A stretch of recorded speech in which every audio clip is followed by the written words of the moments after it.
Assalamualaikum warahmatullahi wabarakatuh. Perkenalkan, nama saya Fitri Ayu Lestari. Saya anggota dari kelompok 1.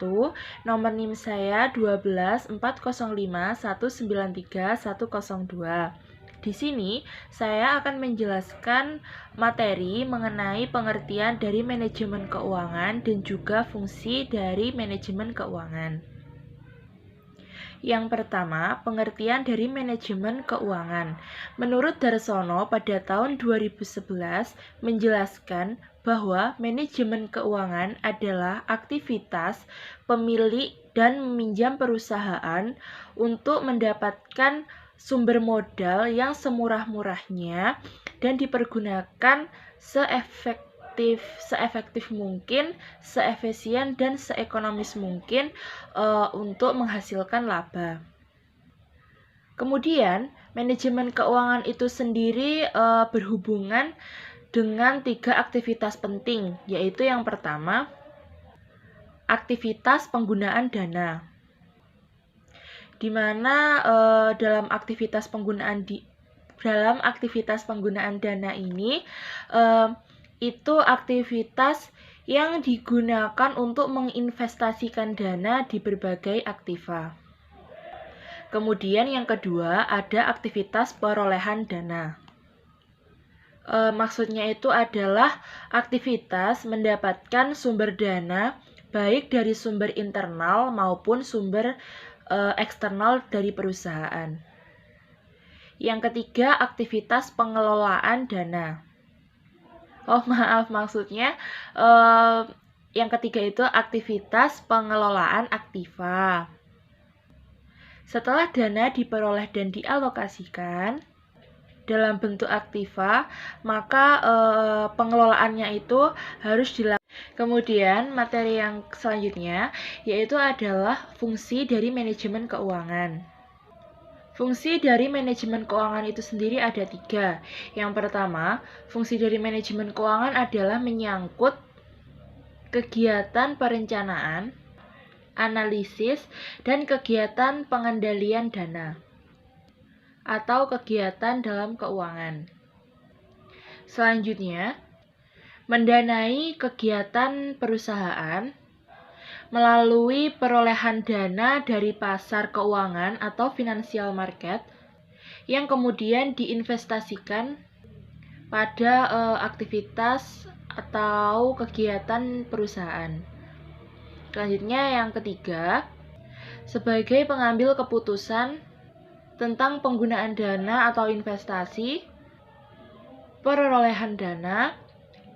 Untuk materi selanjutnya akan dijelaskan oleh teman saya pada penjelasan video berikut ini. Nama saya Muhammad Narjo Naji Wibisono dari kelas MPS 5C. Di sini saya akan menjelaskan tentang peran dan tugas manajer keuangan. Yang pertama, peran manajer keuangan. Kesuksesan suatu perusahaan dipengaruhi oleh kemampuan manajer keuangan untuk beradaptasi terhadap perubahan, meningkatkan dana perusahaan sehingga kebutuhan perusahaan dapat terpenuhi. Investasi dalam aset-aset perusahaan dan kemampuan mengelolanya secara bijaksana. Apabila perusahaannya dapat dikembangkan dengan baik oleh manajer keuangan, maka pada gilirannya kondisi perekonomian secara keseluruhan juga menjadi lebih baik. Seandainya secara lebih luas dana-dana dialokasikan secara tepat, maka pertumbuhan ekonomi akan menjadi lambat. Yang kedua, tugas manajer keuangan. Kegiatan penting lain yang harus dilakukan manajer keuangan menyangkut 5 aspek, yaitu 1. Peramalan dan perencanaan, yaitu mengkoordinasi proses perencanaan yang akan membentuk masa depan perusahaan. 2. Keputusan-keputusan investasi dan pendanaan, yaitu membantu menentukan tingkat penjualan perusahaan yang optimal, memutuskan aset spesifik yang harus diperoleh, dan memilih cara terbaik untuk mendanai aset. Yang ketiga, koordinasi dan kontrol, yaitu berinteraksi dengan karyawan-karyawan lain untuk memastikan bahwa perusahaan telah beroperasi seefisien mungkin. Yang keempat, berinteraksi dengan pasar keuangan, yaitu berinteraksi untuk mendapatkan atau menanamkan dana perusahaan. Dan yang kelima, manajemen risiko, yaitu bertanggung jawab untuk program manajemen risiko secara keseluruhan, termasuk mengidentifikasi risiko dan kemudian mengelolanya secara efisien. Dari kelima aspek tersebut dapat disimpulkan bahwa tugas pokok manajer keuangan berkaitan dengan keputusan investasi dan pembiayaannya.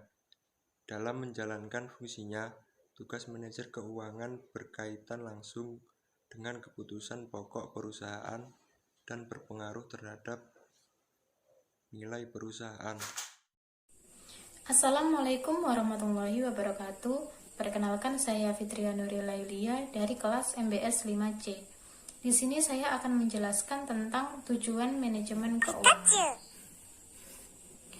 Sutrisno berpendapat bahwa tujuan manajemen keuangan adalah meningkatkan kemakmuran para pemegang saham atau pemilik. Kemakmuran para pemegang saham diperlihatkan dalam wujud semakin tingginya harga saham. Lontoh, Friedrich, dan Lindrawati berpendapat bahwa tujuan manajemen keuangan adalah memaksimumkan nilai perusahaan. Memaksimumkan nilai perusahaan berarti lebih luas dan lebih umum daripada memaksimumkan laba. Memaksimalkan laba merupakan tujuan yang logis bagi setiap perusahaan. Namun, pakar keuangan korporasi sepakat bahwa tujuan perusahaan dalam perspektif manajemen keuangan bukan memaksimalkan laba, tetapi memaksimalkan kekayaan pemegang saham atau memaksimalkan nilai perusahaan. Tujuan memaksimumkan nilai perusahaan ini juga digunakan sebagai pengukur keberhasilan perusahaan, karena dengan meningkatnya nilai perusahaan berarti meningkatnya kemakmuran pemilik perusahaan atau pemegang saham. Nama saya Fidan Muhammad Siti Mubarak, kelas MBS 5C, NIM 12405193101. Tahapan manajemen keuangan. Ada beberapa ahli yang menerangkan tentang tahapan-tahapan dalam manajemen keuangan. Salah satunya adalah Thomas Jones yang akan kita bahas kali ini. Ia menyebutkan ada 3 tahapan dalam proses manajemen keuangan, yaitu yang pertama financial planning, yang kedua implementation involve accounting, dan yang terakhir evaluation involve auditing. Jadi yang pertama adalah financial planning, mempunyai persamaan kata yaitu budgeting atau biasa kita sebut penganggaran. Penganggaran merupakan proses yang paling mendasar karena berisi berbagai keputusan untuk mengkoordinir sumber-sumber yang ada secara sistematis guna mencapai sasaran yang diharapkan. Yang kedua, implementation involve accounting. Implementasi merupakan pelaksanaan anggaran melalui berbagai kegiatan sesuai dengan yang direncanakan. Dan yang terakhir, evaluation involve auditing. Evaluasi merupakan proses penilaian terhadap pencapaian sasaran yang telah ditetapkan. Prinsip manajemen keuangan. Terdapat prinsip-prinsip yang menjadi pegangan dasar dari manajemen keuangan, yaitu yang pertama, transparansi. Transparan di bidang manajemen berarti adanya keterbukaan untuk memberikan semua informasi mengenai kegiatan yang berkaitan dengan finansial, agar meminimalisir manipulasi dan kesalahpahaman di masa depan. Yang kedua, ada akuntabilitas. Akuntabilitas adalah kondisi seseorang yang dinilai oleh orang lain karena kualitas kinerjanya dalam menyelesaikan tugas untuk mencapai tujuan yang menjadi tanggung jawabnya. Akuntabilitas di dalam manajemen keuangan berarti penggunaan dana yang dapat dipertanggungjawabkan sesuai dengan perencanaan yang telah ditetapkan. Yang ketiga, ada efektivitas. Menurut Gartner, efektivitas itu sebenarnya tidak berhenti sampai tujuan tercapai, tapi sampai pada kualitatif hasil yang dikaitkan dengan pencapaian visi lembaga. Dia menyebutkan bahwa efektivitas lebih menekankan pada kualitatif outcome. Manajemen keuangan dikatakan memenuhi prinsip efektivitas kalau kegiatan yang dilakukan dapat mengatur keuangan untuk membiayai aktivitas dalam rangka mencapai tujuan lembaga yang bersangkutan dan dampaknya sesuai dengan rencana yang telah ditetapkan.